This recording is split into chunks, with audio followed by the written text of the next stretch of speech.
पाकिस्तान के farmer batting coach grant flower, जो Andy flower के भाई भी हैं, उन्होंने ये अलेज किया, उन्होंने ये अक्यूज किया है कि यूनुस खान ने उनके गर्दन पे चाकू रख दिया यार। I mean did it actually happen? और कहानियां तो और भी है ना, coaches versus team slash players, Greg Chappell, John Buchanan, Mickey Arthur, there is a lot to discuss in the super over.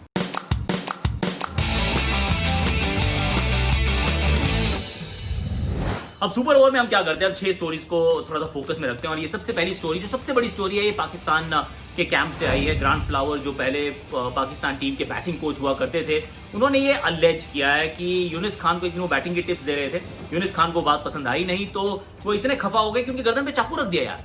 I mean did it actually happen? If it did, it's a very serious offense. अब उनका एक अगर माने, हम जो grant flower की अगर हम बात माने, तो मिकी आर्थर को बीच में आना पड़ा था, who was the head coach at that point in time, to sort this out, यानी कि उनको बीच में आके उनको शायद सेपरेट करना पड़ा होगा, but then that's his side of the story. अभी हमने यूनुस खान जो इस समय पाकिस्तान की टीम के बैटिंग कोच है, इस समय इंग्लैंड में है, उनका भी आएगा I am sure an explanation और an answer will come at an appropriate time. Will wait, will watch that story as it develops, पर it has just opened up can of worm so to speak कि यार ऐसा पहले भी तो हुआ है, नॉट दिस वन और रादर दिस एक्यूजेशन, लेकिन पहले भी तो कोचेज और टीम्स के बीच में गहमा गहमी, गुत्था गुत्थी चलती रहती है ना, वो गुत्थम गुत्थी होती रहती है। तो अगर पहली स्टोरी ग्रांट फ्लावर की थी, तो दूसरी स्टोरी मैं कहूँगा ग्रेग चैपल की है, Greg Chappell versus team India.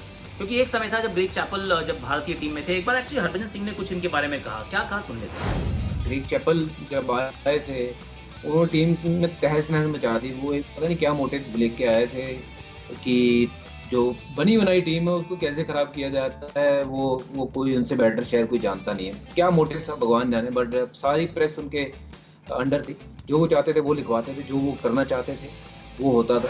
अब भज्जी की माने तो, और भज्जी की क्या, बहुत लोगों की माने तो, चाहे उसमें जहीर खान हो और भी लोग privately publicly, a lot of people have said कि सबसे खराब टाइम रहा। अगर हम भारतीय क्रिकेट की बात करें तो इससे खराब टाइम भारतीय क्रिकेट में नहीं रहा है, जहां पर ग्रेग चैपल कोच थे, team was completely in a total डिसअरे।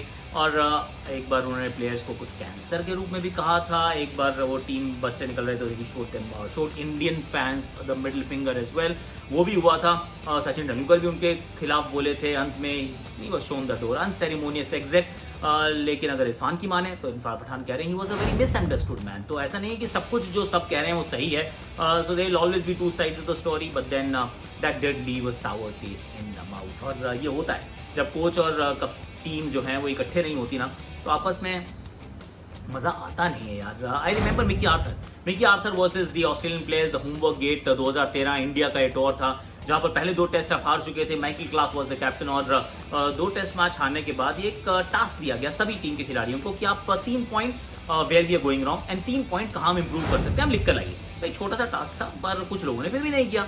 I mean नहीं किया तो नहीं किया, was it right, was it wrong, we don't know, but then 4 players were suspended. उनको प्लेयर अगले मैच से ड्रॉप कर दिया गया, जिसमें वाइस कैप्टन शेन वॉटसन भी थे, पैटिंसन भी थे, उस्मान ख्वाजा भी थे, and eight that point in time mark वो, आई रिमेंबर करेक्टली, उन्होंने कहा था कि सबसे अब्सर्ड थिंग मैंने देखी है, ऐसे कौन करता है यार, are you actually treating or rather dealing with school boys. That was his take at that point in time, which is not entirely incorrect, but then ये भी हुआ। तो मिकी आर्थर पहली स्टोरी में भी थे, मिकी आर्थर तीसरी story में भी हैं। Mickey Arthur is quite busy as a coach. Number 4 पर मैं रख रहा हूँ John Buchanan versus the KKR, rather versus Sourav Ganguly. जब पहले साल आए तो जॉन ब्यूकनन भी थे वहाँ पर, रिकी पॉन्टिंग भी थे वहाँ पे, सौरव गांगुली कप्तान। तो ये मैंने पास से देखा है। The relationship was all right to begin with, मतलब शुरुआत में तो अच्छी थी, लेकिन उसके बाद उतनी अच्छी रही नहीं, क्योंकि उनका काम करने का तरीका अलग था, सौरव का टेम्परामेंट अलग था। इन दी एंड सौरव को वो कप्तानी से हटाना भी चाहते थे, which actually happened the following season, क्योंकि पहले सीजन पर आप नंबर 6 पर आए थे, दूसरे सीजन तो नंबर 8 पर आए थे, जहाँ पे सौरव कप्तान नहीं थे। फिर eventually John Buchanan had to leave. कुछ चीज़ें मतलब, क्योंकि since I was privy to that, मैं पास में था, तो कुछ चीज़ें थोड़ी ओवर स्टेटेड थी। जैसे उन्होंने कहा वो 3 दिन कप्तान बनाए, वो 3 कप्तान नहीं बनाए थे, but then see that's what happens कि एक चीज़ खराब होना डोमिनो इफेक्ट होता है। सब चीज़ें कहते हैं कि खराब ही हैं, कुछ भी अच्छा नहीं था इनके लीडरशिप में, but then man management. In fact जो चीज़ मेरे विचार में जो काफ़ी उनके अगेंस्ट थी, वो ये थी कि उन्होंने अपने जितने सारे दोस्त यार थे सब इकट्ठे कर लिए थे, पूरी फैमिली आ गई थी, सब कुछ हो गए, सारे लोग इकट्ठे हो गए। I mean that did not go down very well, कि एक तरफ तो आप प्लेयर्स को भी गिन गिन के लेकर जाते हैं, और कहाँ पर एक सपोर्ट स्टाफ में तो मतलब पूरा परिवार ही चल रहा है। I mean, that was also happening. So this was story number 4. Again, left a little sour taste. अगर आप KKR के इतिहास की बात करें तो फिर it stands out as sore thumb. But then that's number 4. At number 5, I'm picking my own story. जब हम राजस्थान में थे तो हमारे कोच साहब थे.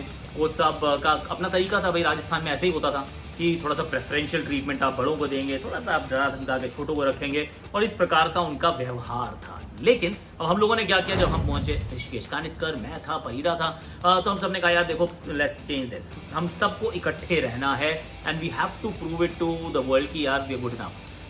नाउ कोच साहब को मतलब डायरेक्ट कॉन्फ्लिक्ट नहीं था, कॉन्फ्रंटेशन नहीं थी, लेकिन एक अंदर ही अंदर एक माहौल था कि यार हम सब इकट्ठे हैं और we are going to stand up to the coach, so to speak. मतलब it didn't come to that. तो वो चकदेबाजा जैसा सीन हो गया कि भाई चलो किसी एक कॉज के लिए तो आप इकट्ठे हो रहे हैं. तो उस कॉज के लिए राजस्थान की टीम भी इकट्ठी हुई और 2 साल लगातार रणजी ट्रॉफी भी जीती. So that was that. But then इकट्ठे होने के लिए कारण कुछ और होने चाहिए, not when you are actually rallying against the coach, so to speak. At number 6, well, I don't know what happened there, to be very honest. मैं जब आपको वो बताऊंगा जो उस समय जो मैं सुन रहा था, जो मैं देख रहा था, वो था बॉब वूलमर का अनटाइमली डिवाइस.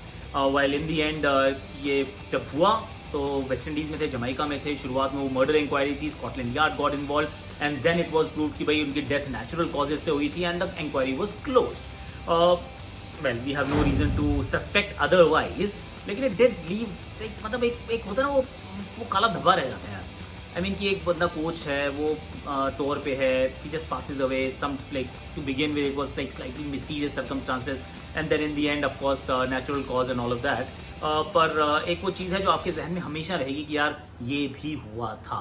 अब जब ऐसे लिस्टिकल्स बनाते हैं तो हो गई 6 बॉलें हमारी, 6 स्टोरीज. लेकिन जब लिस्टिकल्स बनाते हैं तो कई बार वो ऑनरेबल मेंशन होते हैं, लेकिन यहाँ पे होगा डिसऑनरेबल मेंशन, क्योंकि यहाँ तो हम लड़ाइयों की बात कर रहे हैं ना. तो Kevin Pietersen versus Andy Flower, Kevin Pietersen versus Peter Moores, ये भी हुआ.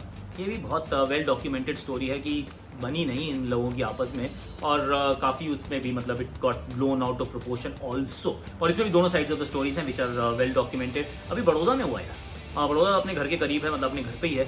वहाँ पर Atul Bedade, former India player, he is been accused of sexual harassment. तो वो एक विमेंस टीम के कोच हैं, सेक्सुअल हैरेसमेंट का केस है, he is been suspended. Of course he will give his side of the story, there will be an inquiry, there is an inquiry, there will be a committee, he will have to present his case and all of that. But that also did happen.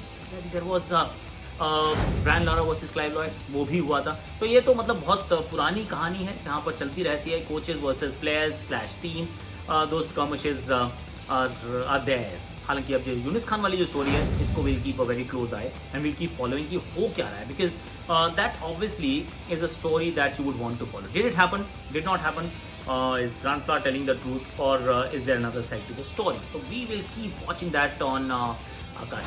अभी के लिए आप like करो, share करो, subscribe करो, comment करो, notification घंटी बजा दो. और कल क्या दिखाऊंगा, कल मैं आपके पास आऊंगा नंबर 4 कनंड्रम को लेके. ये शुरू क्यों हुआ था नंबर 4 का बवाल, और अगर बवाल शुरू हो गया तो अब इसका क्या है समाधान. इंडियन क्रिकेट टीम भी कर रहा हूँ बात.